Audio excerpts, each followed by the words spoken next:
Hey YouTube, welcome back to Military Surplus Brothers. We've got an interesting rifle for you today. This is the M95 Steyr-Mannlicher from World War I and World War II. Let's do a little shooting and then we'll tell you about it.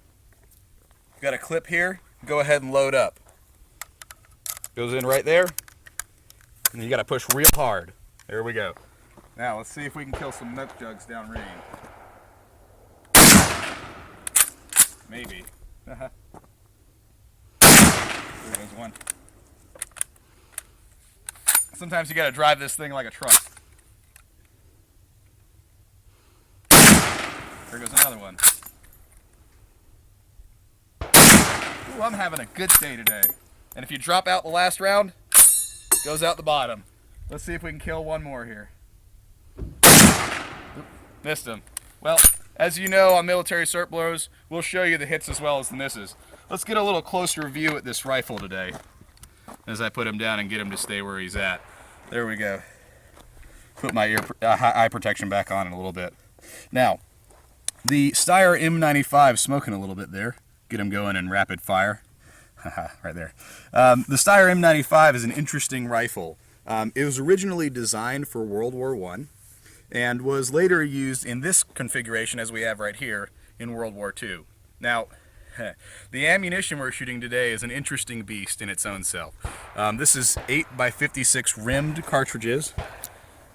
These are actually Nazi-marked ammunition that was issued in 1939 and also produced in 1938.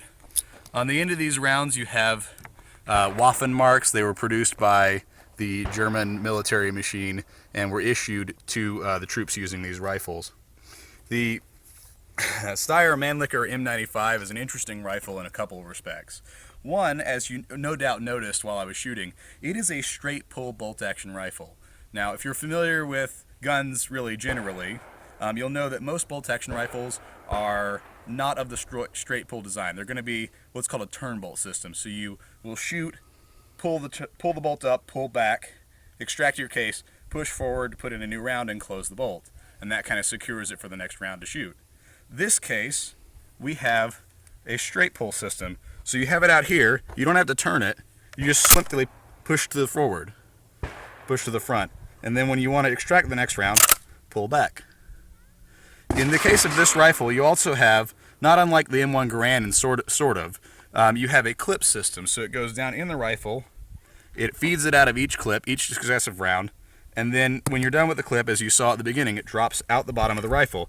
You have a hole cut into the receiver right there, or to the box magazine rather, that it drops it straight out. Okay? Now, other interesting points on this rifle is that this round, which we're using today, is not the original round for this design rifle. Originally, these would have shot what's called an 8x50 round ball round. Okay, so they're kind of contoured, not in a point. These are like a pointed bullet. It's called a Spitzer bullet. And I forget what the Austrian or Hungarian name for that is, but if you see down here on the boxes, they actually make a good point of marking that, because it's very important. If you had a pre-rebarreling rifle, it would be extremely unsafe, and probably they wouldn't fit anyway, but it would be extremely unsafe to fire these rounds in these rifles. Now, you can see on this one that this is a rebuild. Come up here and see, on the top of the barrel here, you have an S shape. Or sorry, an S marking, and that actually indicates that this rifle was rebarreled for use in what would end up being World War II, but they did this in the 1930s. This is actually a 95/30, which is sort of your conversion numbers there. So they wanted to know that if you had an S up there, or in the case of Hungarian models, you'll sometimes have an H. That means that it's been rebarreled for use in these rounds. Also of interest on these rifles, because this is a World War I design, you have a very long sight ladder here. This one has aspirated up to 2,200 meters, the lowest setting being at 300 meters. So if you know anything about World War I, and shooting for that matter, you're aware that that was a long distance kind of warfare. You're not looking at something where you're going to be up to 50 yards or 100 yards from somebody. You're looking at trench warfare where you're kind of far apart and so you need a longer sight radius there. This, as you may have noticed, for a rifle is not especially long. It is a carbine, and the Austro-Hungarian Empire would actually call this the Stutzen model, which means short or carbine. And while I do not personally have the ability to make it move quickly, this was also nicknamed the Ruckzuck, which means very quick or right now. Now, you're probably thinking, well, that's a really interesting, odd design. Straight pull rifles are not particularly common, and they're not. But there are a couple other examples. This rifle actually is, the basic idea of this was used in the Canadian Ross rifle, both the 1905 and to some extent the 1910 models. The 1910 model changes the bolt a little bit. They use an interrupted screw sort of bolt there instead of a two-lug system, like in this rifle. You have two lugs that kind of, if you look right here, they have two solid lugs that will turn into this receiver area, and that's what secures the bolt. This is a K31 Swiss, which is also a straight pull design. Comes in and out, straight out. You don't have to turn it. And it's, I would say, a lot better designed rifle. At some point we'll look at this. We'll get the video on this one because I know a lot of people are big fans of these. It's a little smoother, but you also have to think this is a 1930 redesign of a 1911 design. So in both cases they were several decades or years ahead of time, and they had time to figure it out. Plus this is a much longer lineated sort of rifle. The Schmidt-Rubin design was around for a very long time, and they had time to kind of figure out how to work the kinks out of it. The M95, on the other hand, was not used in as great of numbers, and was also tended to be issued to rear echelon troops, especially in use by the Nazis. Let's take a couple more shots and we'll see what we can do here. Okay, put my eye protection back on, because as with all old guns, you want to protect yourself just in case something goes wrong, although we don't expect that to occur. So, here we go. Couple more shots here.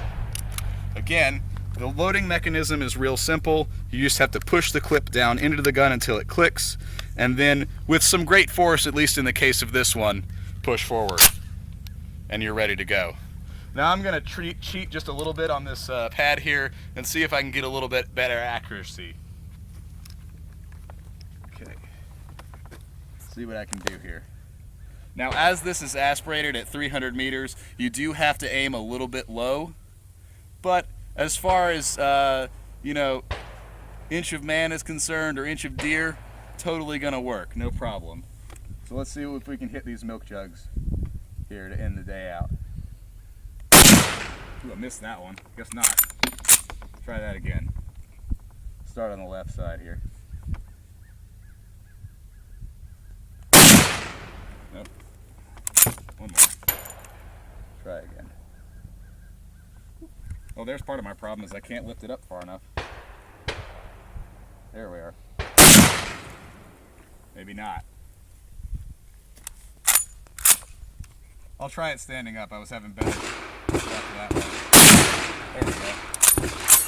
The one on the right. Actually, except for sitting there and using the rifle rest, we're going to move a little bit so I can actually see. The sun's a little bit brutal out here in February in South Carolina, at least at this time of day. Kind of bright. Hi, sun. All right, let's see what we can do here. We'll reload up, and hopefully we'll kill some milk jugs down there. We've also sighted this rifle with the battle sight up.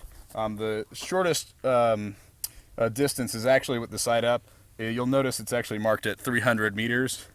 Unbelievably, that's actually the shortest distance you can shoot this rifle at consistently. We're still going to have to aim low, but hey, it's a little shorter than just the regular battle sight. We'll try it.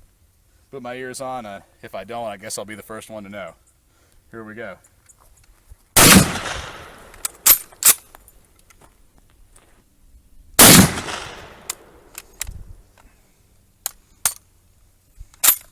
Sticks a little bit sometimes. And that was one of the weaknesses of this rifle. It didn't have especially good primary extraction. The extractors are actually prone to breakage for that reason. Here we go. We'll try it again. Oh, we got him. It seems to shoot better whenever I hit things. Maybe it wants that too. Let's see, we'll hit the steel this time. There we go. And I think that's going to be a good one to end on because, as you see, that's going to take a while to reset. Thanks for watching. This is, again, the Steyr M95 rifle from World War I, World War II. Cool gun.